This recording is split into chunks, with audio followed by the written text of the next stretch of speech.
Good morning students. आज हम लोग ऑर्गेनिक केमिस्ट्री में फिनॉल्स को स्टडी करेंगे। फिनॉल्स हमारे वो कंपाउंड्स होते हैं जिसमें कि बेंजीन रिंग का यदि एक हाइड्रोजन को हम हाइड्रोक्सी ग्रुप से रिप्लेस कर दें तो वो कंपाउंड्स हमारे फिनॉल्स कहलाते हैं। यानी कि हमारा बेंजीन रिंग होता है, इसका अगर हमने एक हाइड्रोजन को रिप्लेस कर दिया OH ग्रुप से तो ये जो कंपाउंड हमारा बनेगा ये हमारे फिनॉल्स कहलाते हैं। फिनॉल्स में अगर हम सिंपल आपका एक हाइड्रोजन, जरूरी नहीं है हम एक हाइड्रोजन को ही रिप्लेस करें, हम इसमें 2 भी रिप्लेस कर सकते हैं, 3 भी रिप्लेस कर सकते हैं, depending upon the hydroxy groups कितने हमारे पास हाइड्रोजन को रिप्लेस करते हैं। ये सारे के सारे हमारे फिनॉल्स कैटेगरी में आते हैं। इन कंपाउंड्स को हम आपका हाइड्रोक्सी बेंजीन भी कहते हैं और हम इनको कार्बोनिक एसिड के नाम से भी जानते हैं। कार्बोनिक एसिड इसको क्यों कहा जाता है? क्योंकि इसकी जो स्मेल होती है फिनॉल्स की वो कार्बोनिक आपके टाइप की होती है और ये एसिडिक इसलिए होता है क्योंकि जब इसका एक हाइड्रोजन जो ये है ये आपका रिप्लेस आउट होके हमें ये आपका फिनो ऑक्साइड आयन बन जाता है और फिनो ऑक्साइड आयन हमारा आपका रेजोनेंस से आपका स्टेबलाइज हो जाता है। यानी कि जो फिनॉल्स हमारे होते हैं ये हमें एसिडिक कैरेक्टर को शो करते हैं। अब यदि हम इसकी बात करें स्ट्रक्चर एंड बॉन्डिंग की अगर हम बात करते हैं तो जो फिनॉल्स हमारे होते हैं इनको हम आपका इनोल्स की तरह से ट्रीट आउट कर सकते हैं या दीज आर रिगार्डेड एज इनोल्स, क्योंकि यहाँ पे जो इनोल्स जो है आप लोगों ने पढ़ा है टॉटोमेरिज्म में, जो कि आपका कीटो इनोल टॉटोमेरिज्म आप लोगों ने एक वेल नोन एग्जाम्पल है जो कि आप लोगों ने पढ़ा है।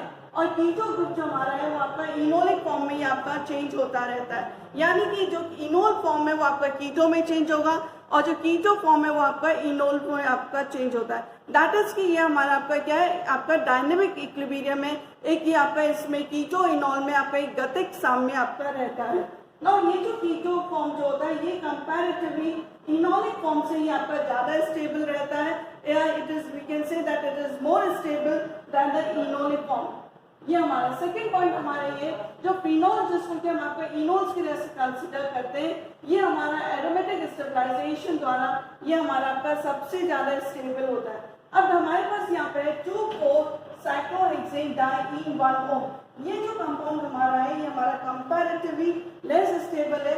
अब यहाँ पे क्या होता है कि ये हमारा आपका है 2,4-साइक्लोहेक्सेन डाइईन-1-O ने अब यहाँ पे ये हाइड्रोजन जो है यहाँ पे OH पे माइग्रेट कर जाएगा, ये डबल बॉन्ड आपका ब्रेक डाउन हो जाएगा, ये हमारा यहाँ पे इस तरह से आ जाएगा and we will have the phenol. Now phenol is comparatively more stable than 2,4-cyclohexane diene-1-O से। तो ये हमारा एरोमेटिक स्टेबलाइजेशन से ये कंपाउंड हमारा जो फिनॉल है वो ज्यादा स्टेबल होता है। थर्ड पॉइंट यहाँ पे स्ट्रक्चर एंड बॉन्डिंग का है कि यहाँ पे जो फिनॉल्स में जो हमारे पास होता है जिस आपका कार्बन पे लगा रहता है आपका OH ग्रुप, वो कार्बन हमारा जो होता है sp2 हाइब्रिडाइज्ड कार्बन होता है। जबकि अगर हम प्राइमरी अल्कोहल्स की बात करें फॉर एग्जांपल CH3OH, यहाँ पे जो OH ग्रुप लगा हुआ है this carbon is your sp3 hybridized. तो फिनॉल्स में जिस कार्बन पे आपका हाइड्रोक्सी ग्रुप लगा रहेगा वो हमारा आपका होता है sp2 हाइब्रिडाइज्ड आपका होता है, और जबकि हमारा आपके पास जो इसमें होता है प्राइमरी अल्कोहल्स में वो हमारा आपका होता है sp3 हाइब्रिडाइज्ड होता है। अब इसके बाद हमें यहाँ पे क्लासिफिकेशन की बात करनी। क्लासिफिकेशन हम आपका कर सकते हैं कि बेंजीन रिंग में कितने हाइड्रोक्सी ग्रुप्स लगे हुए हैं उसके बेसिस पे हम इसका क्लासिफिकेशन हम कर सकते हैं। ना क्लासिफिकेशन जो है यदि बेंजीन रिंग में सिर्फ आपका एक हाइड्रोजन लगा रिप्लेस होके हाइड्रोक्सी ग्रुप लगता है तो वो हमारा आपके कहलाते हैं मोनोहाइड्रिक फिनॉल्स।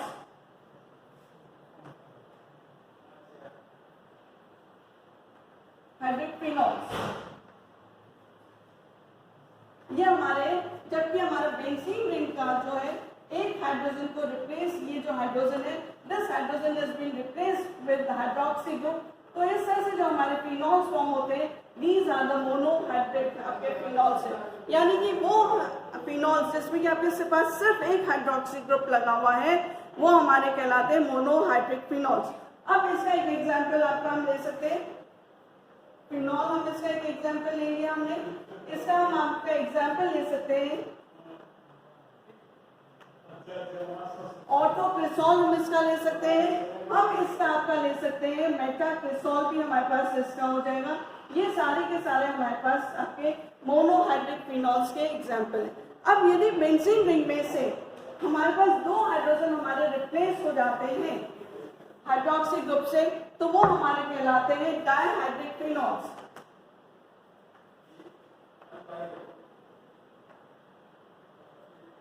दैट इज ये जो हमारे पास बेंजीन रिंग है, इसका ये हाइड्रोजन और ये हाइड्रोजन अगर हमारा आपका रिप्लेस हो गया किससे, OH ग्रुप से, तो ये जो हमारे पास करस्पॉन्डिंग कंपाउंड बनेगा ये हमारा आपका हो जाता है डायहाइड्रिक हमारा फिनॉल आपका होता है। तो ये जो हमारा कंपाउंड बना है, इस कंपाउंड को हम आपको बोलते हैं केटिकॉल। अब यदि हमारे पास हाइड्रोक्सी ग्रुप जो 2 है, इनकी पोजीशन के ऊपर हमारे कंपाउंड्स की नेमिंग आपके डिपेंड करते हैं। अब ये हमारे पास आपका इसमें हमारे पास अगर इस तरह का कंपाउंड है जाके हमारे पास ऑर्थो पोजीशन पे है, ये अभी हमने देखा था ये हमारा केटिकॉल होता है। अब हमारे पास अगर मान लीजिए मेटा पोजीशन पे है तो ये हमारा आपका रिसोर्सिनॉल आपका हो जाता है। तो इस तरह से हमारे पास जो कंपाउंड्स होते हैं ये हमारे आपके डायहाइड्रिक फिनॉल्स होते हैं। अब इसके बाद हमारे पास आता है ट्राइहाइड्रिक फिनॉल्स।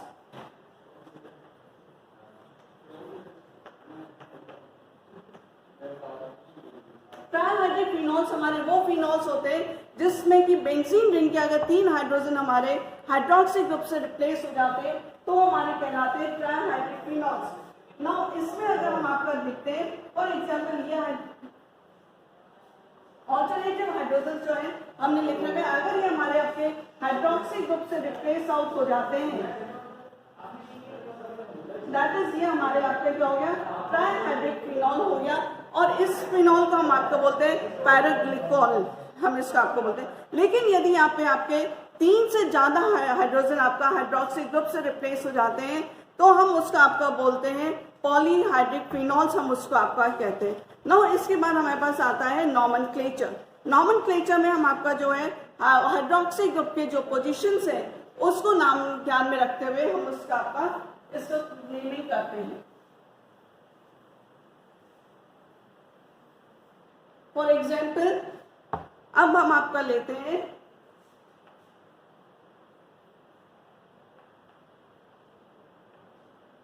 इसका हमने कॉमन नाम देखा था केटिकॉल है। और इसमें क्योंकि यहाँ पे जो है हमारे पास जो है हाइड्रोक्सी ग्रुप दोनों ऑर्थो पोजीशन पे है तो हम इसको लिखेंगे ऑर्थो हाइड्रोक्सी फिनॉल, हम इसको आपका कह सकते हैं। लेकिन अगर एक हाइड्रोजन हमारा आपका ब्रोमीन से एक हाइड्रोजन हमारा अगर ब्रोमीन से रिप्लेस आउट हो गया है तो क्योंकि ये हाइड्रोक्सी ग्रुप के आपके ऑर्थो पोजीशन पे तो हम इसको लिख देंगे ऑर्थो ब्रोमो फिनॉल। एक तरीका ये है, यानी कि हम इसको किस तरह से रिप्रेजेंट करते हैं। अब अगर हमारे पास यही जो कंपाउंड है हमारे पास इस तरह का अगर कंपाउंड है तो हम इसको लिखेंगे मेटा नाइट्रो फिनॉल। अगर हमारे पास आपका इस तरह का कंपाउंड है तो हम इसको लिखेंगे para nitro phenol. That is हमारे जो क्लासिफिकेशन का एक तरीका है उसका हम आपका हाइड्रोक्सी ग्रुप के अलावा जो दूसरा ग्रुप है उसकी क्या पोजीशन है उसके ऊपर देखते हैं। It can be ortho, it can be meta और it can be para position आपके हो सकती है। तो अकॉर्डिंगली हम लोग इसको नेमिंग कर सकते हैं। लेकिन इसके अलावा हमारे पास एक और जो 2 ऑर्थो पोजीशन होती है इसको हम आपका 2 भी बोलते हैं, मेटा को हम 3 बोलते हैं और पैरा को हम आपका 4 बोलते हैं। तो जो हमारा ऑर्थो ब्रोमो फिनॉल है इसको हम आपका लिख सकते हैं 2 ब्रोमो फिनॉल। दैट इज हमने क्या करा, जिसमें हमारा हाइड्रोक्सी ग्रुप है हमने उसको दिया नंबर 1, फिर number 2, number 3, number 4, number 5, number 6।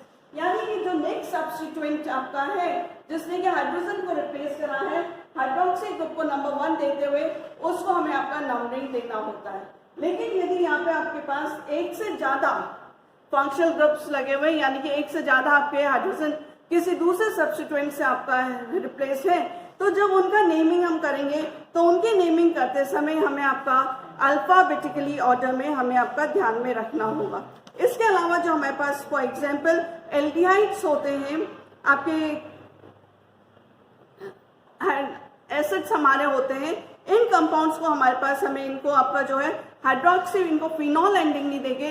यहाँ पे जो OH ग्रुप होता है उसको हम आपका हाइड्रोक्सी के नाम से हम इसको रिप्रेजेंट करते हैं। फॉर एग्जाम्पल अगर हम आपका यहाँ पे देखते हैं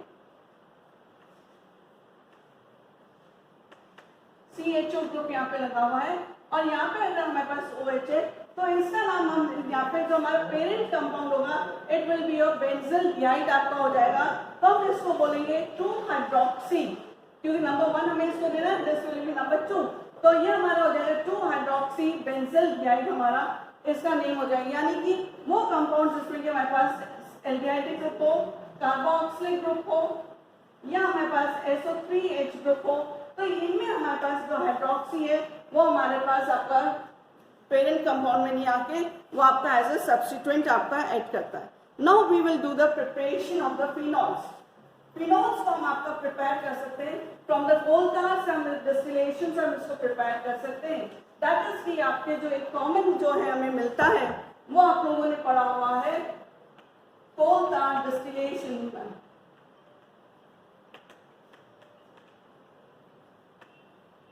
phenols can be prepared by the coal tar distillation से।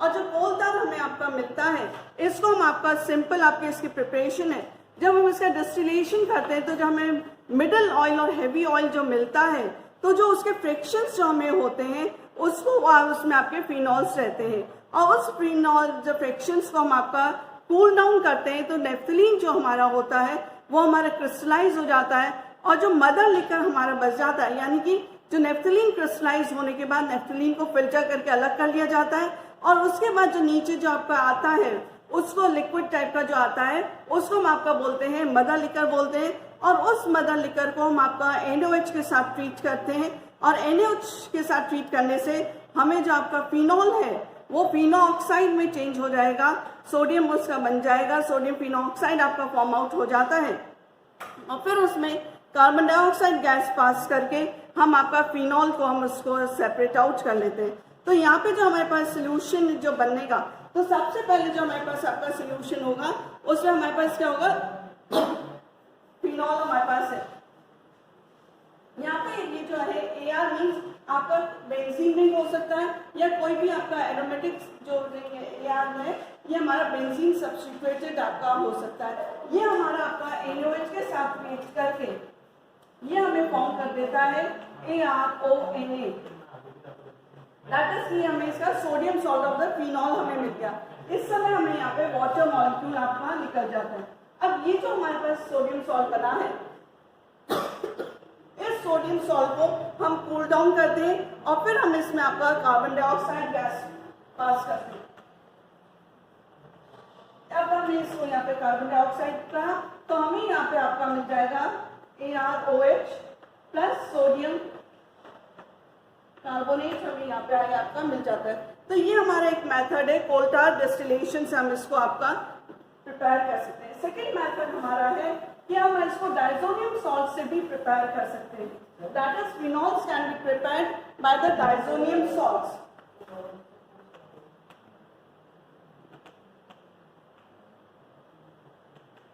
डाइजोनियम सॉल्ट्स हमारे बनते हैं कि जब हम एनिलीन का डाइजोटाइजेशन हम आपका करते हैं, दैट इज कि जब आपका एनिलीन जो हमारा है, एनिलीन हमारा होता है C6H5NH2 और जब हम इसका आपका रिएक्शन करवाते हैं विद NaNO2 HCl की प्रेजेंस में, तो यहाँ पे जो हमारा होता है ये NH2 ग्रुप जो होता है ये मेरा आपका डाइजोनियम सॉल्ट में चेंज आउट हो जाता है N2 प्लस Cl माइनस, मेरा ये डाइजोनियम सॉल्ट बन गया।